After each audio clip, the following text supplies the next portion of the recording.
Boa tarde a todos os amigos da Rádio Verde a Vida.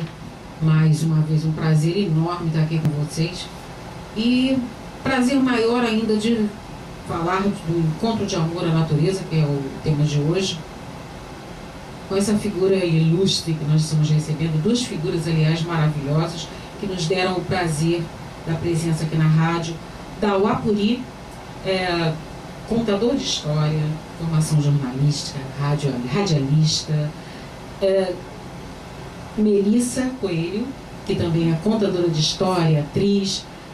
Boa tarde, Dauá. Boa tarde, senhores, senhoras. Quero saudar na nossa língua Puri, Die Alakaye. Die Alakaye. A todos é a nossa saudação Puri. E também saudar com um canto.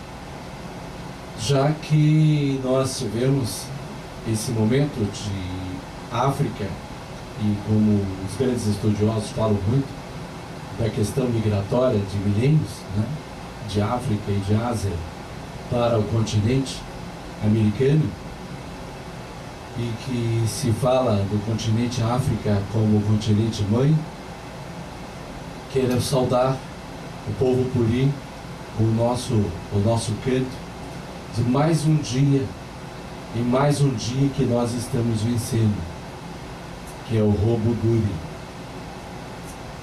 Robuguri Kitanaji, Robuguri Kitanaji, Vashanjie, Vashanjie, Vashanjie, Vashanjie, Alakayana, Mashetenemba, Alakayana, Mashetenemba, Robugure, Kitanaji, Robugure, Kitanaji, Vashanjie, Vashanjie, Vashanjie, Vashanjie. Muito bom. Melissa está aí com a gente também. Boa tarde, Melissa. Boa tarde, Fátima. Prazer ter você aqui conosco também. Prazer é nosso, na verdade. Muito bom. E eu quero começar, Dauá, falando um pouquinho de família. Família. Bom. Como é que você, Dauá Puri, da tribo dos Puris, da Paraíba do Sul, não é isso? Isso. Veio parar no Rio de Janeiro, se tornou um contador de história, jornalista, radialista, e aí lutando agora por uma causa para poder levantar a bandeira indígena e voltar às origens, recuperar todo esse teu passado que ficou aí, né, que se perdeu, infelizmente.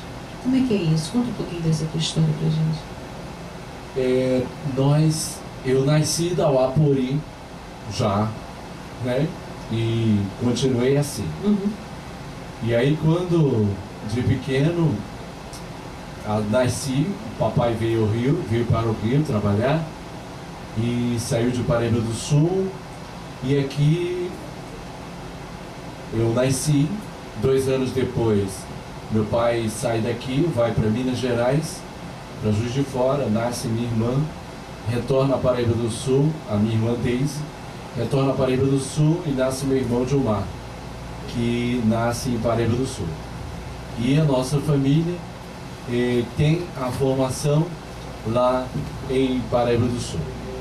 Depois, papai retorna ao Rio de Janeiro. Eu já estava com 8 anos de idade, e nesse período o papai trabalha com o jornal.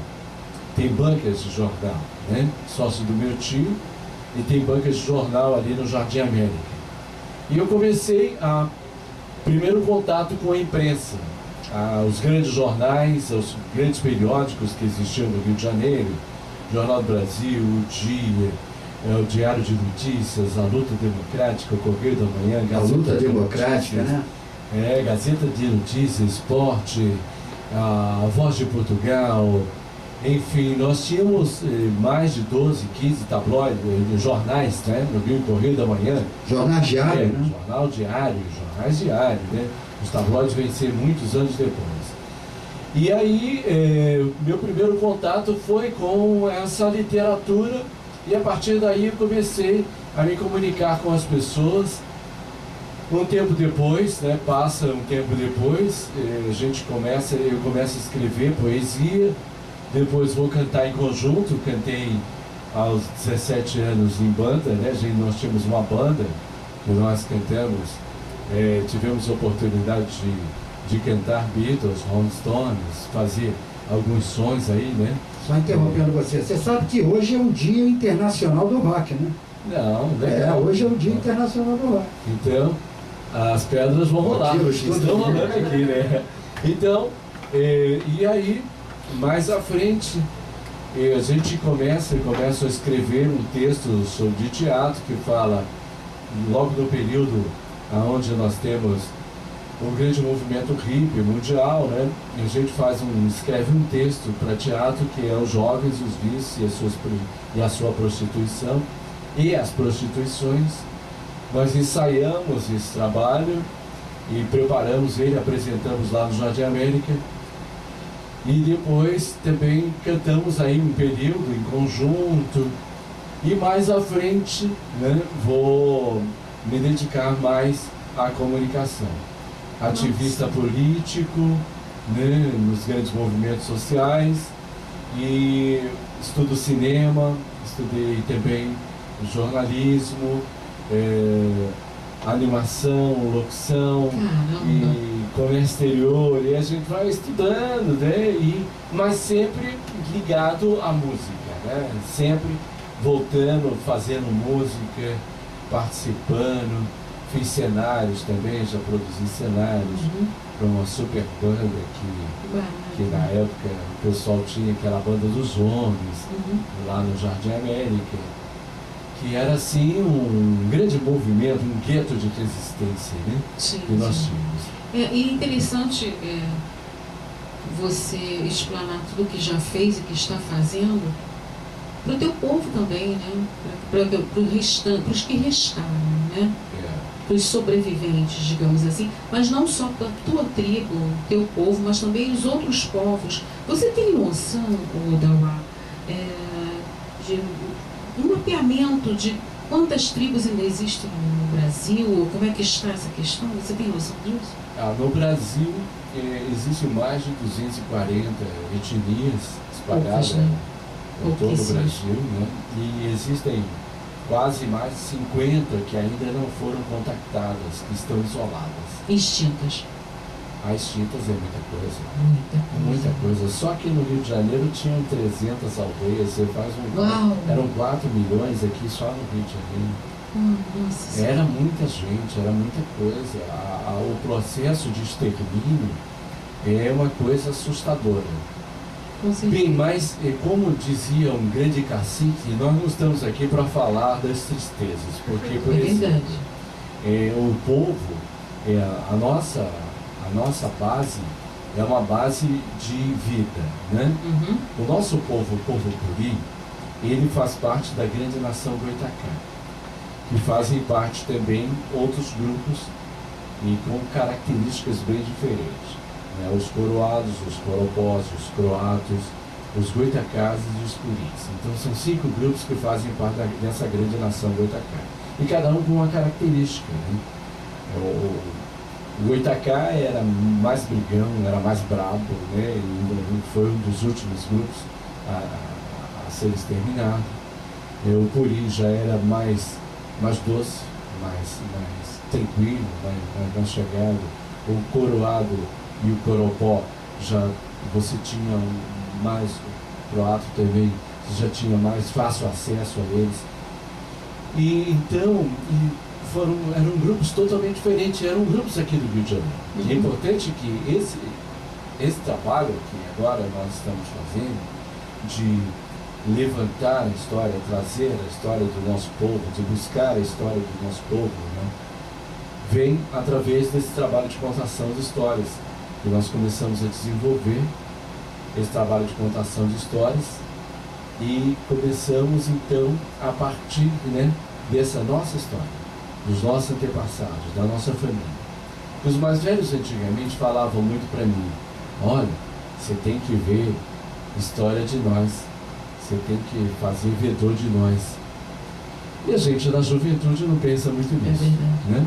E aí depois você vai amadurecendo e você vai vendo que a importância disso é muito grande. A importância disso, né? É fundamental, né? E aquilo que nós nos propomos a fazer, que seria contar essa história, fazer essa história se tornar viva.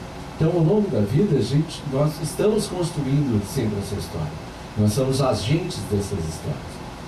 E nós estamos conseguindo uma coisa que os nossos pais não puderam, que os nossos tios não puderam, porque antigamente, quando eu chegava e falava para os nossos tios, né, que nós perguntávamos, eles diziam: não fala nisso, você não pode falar, você não pode falar de índio, você não pode falar de negro, né?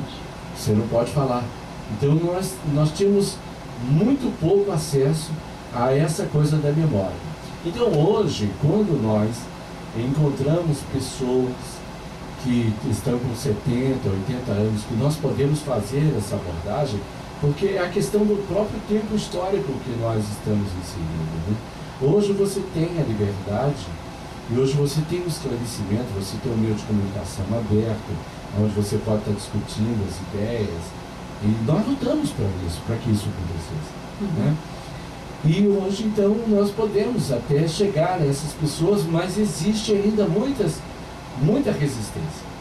Nessa pesquisa que eu estou desenvolvendo, aqui no Rio, levantando as histórias, as lendas, aqui no estado do Rio de Janeiro, nós temos o registro de uma das últimas puris que morreu lá em Itapirulho, e nós temos também a lenda do Timbuiubá, em Resende.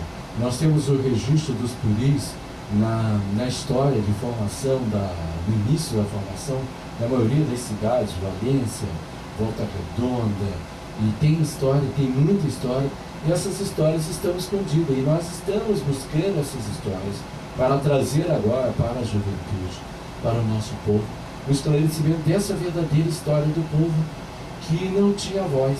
Imagina. É uma coisa muito boa, né? E esclarecedor também para essa geração, essa criançada, essa garotada toda que está aí, e não sabe a história, não sabe as suas ideias, porque no fundo, todos somos índios. Todos temos sangue de índio. E a minha família mesmo tem, minha avó, meu avô, e a minha filha sabe disso. Quando a minha filha nasceu, foi lindo, porque a minha avó pegou a minha filha e mostrou para a lua, sabe? Um ritual todo bonito, muito lindo. Então, graças a Deus, nós ainda temos, né, esse resquício que guardamos com muito cuidado e tudo. Mas esses jovens, hoje, falar em índio, sabe? O que é isso? Como é? Como assim? Só conhece índio da peninha e mais nada. Beleza, eu queria saber como é que você entrou nessa história. Você também tem descendência? Como é que é isso? Eu também tenho, né? Por parte de avó, no caso, por parte de avó, também tenho. E eu fui parar nessa história lá na aldeia Maracanã, por conta de uma amiga que nós temos em comum, que nós trabalhamos em escola. E é até interessante isso que você falou, porque todos nós temos o direito à informação, né? O direito ao conhecimento. Só que esse conhecimento é sempre muito... É o conhecimento que interessa que nos passem, né? É verdade. Tanto que até hoje, nas escolas, no dia 19 de abril, a gente vê as crianças saindo com aquela peninha de papel, né? E fazendo o que não é não pintadinho, é igual com esparadrapo, né? Nós fazemos o roubo do... Não tem uma pesquisa real nesse sentido, apesar de já haver leis para que se estude na escola a cultura afro, a cultura indígena, mas a gente sabe que isso ainda é muito incipiente, muito difícil de ser introduzido. E eu e essa nossa amiga que é a Carmel Farias, que trabalha com a gente também, atriz, que foi ela que me levou para esse miolo aí, para esse olho do furacão, para esse universo maravilhoso. E aí eu fui ficando conhecida lá, a gente começou entrei também nesse projeto de contação de histórias. E agora eu também já era contadora de histórias, aí agora eu estou realmente focando o meu trabalho na cultura indígena, em contos indígenas, em música, estou aprendendo músicos. Enfim, eu estou aprendendo, estou numa verdadeira imersão, eu estou aprendendo muita coisa. Graças a Deus. E tomara que vá em frente em tudo, né? Porque aí nós só temos a ganhar, nós como um todo, só temos a ganhar. Eu tenho uma... Eu não sei se você vai concordar comigo, mas nos últimos tempos, do século passado para esse, eu estou vendo uma transformação muito grande que eu chamaria de saída do armário. Se nós prestarmos atenção, quantas coisas nós estamos conseguindo que se abra, destranque a porta do armário e que isso saia de lá, como nos velhos contos dos avós, e, sabe, coisas que nós estamos conseguindo resgatar através dos tempos. Um assunto que não é muito, mas que eu vou chegar lá. Antigamente, você deve ter conhecimento disso, as crianças com síndrome de Down, elas eram escondidas dentro de casa. Elas não saíam, elas não tinham vida pública, porque os pais escondiam, não é? Agora não. Você vê o Down trabalhando, ativo e tudo mais. Quando se podia imaginar, eu acho que você deve ter pego muito dessa época, de um índio estar vendendo jornal, ou trabalhando em comunicação, ou se formando em alguma faculdade, ou tendo algum caminho por esse lado.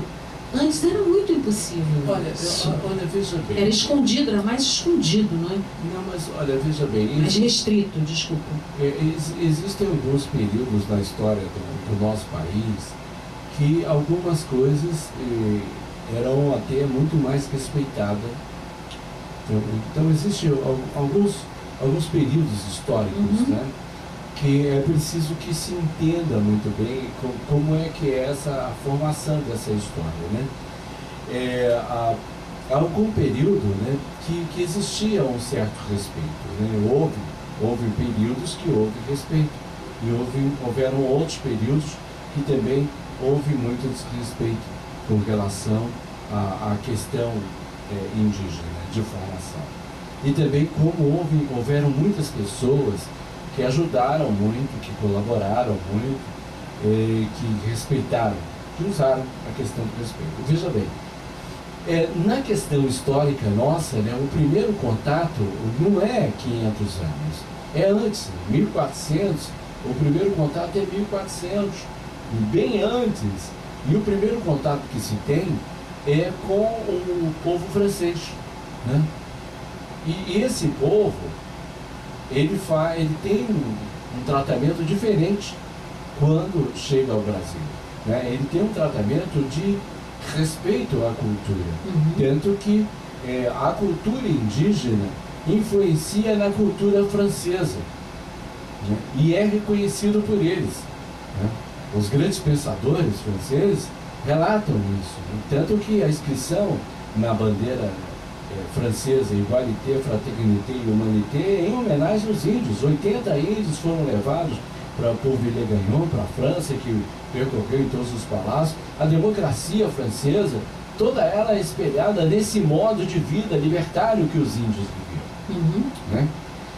E essa ruptura acontece a partir da chegada do português, aqui, que tem uma outra visão, que tem uma outra cultura, né? Então é preciso que se veja bem que é uma história muito rica, nós temos muita coisa. E depois, ao longo dessa história toda, nós chegamos aos dias de hoje com a grande contribuição, né, de todo o acervo científico, estratégico, de astrologia, como você falou, de numerologia, E que ao longo desse tempo todo, em todo o continente americano, é negado esse conhecimento dos povos nativos, né? E são povos milenares com conhecimentos milenares. Nós chegamos ao dia de hoje em que ponto, né? Nós chegamos aqui hoje para dizer, nós estamos aqui, nós sempre estivemos aqui, e nós continuamos aqui, e nós estamos aqui. Nós estamos lutando pelo nosso espaço, pela nossa dignidade, e estamos lutando para mostrar que essa cultura precisa ser respeitada. Não só respeitada, como também que ela tenha não um renascimento, mas um ressurgimento, que as pessoas, sabe, ela tem que ressurgir mais forte na cabeça das pessoas. Não, eu acredito, que nem as pessoas como vamos colocar as autoridades mais, sabe, porque tudo é um jogo de... Nós sabemos disso, ninguém é criança. Sempre é um jogo de interesse, é interesse em tudo.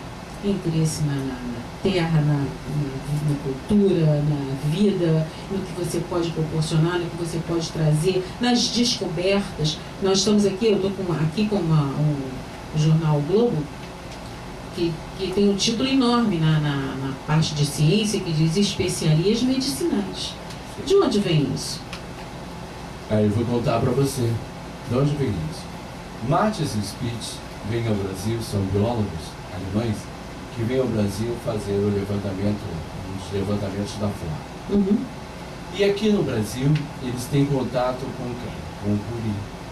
Então, nos relatos que Mates e Spitz fazem desse contato é de que o povo Cury, que é retratado por Rugendo naqueles afrescos, né?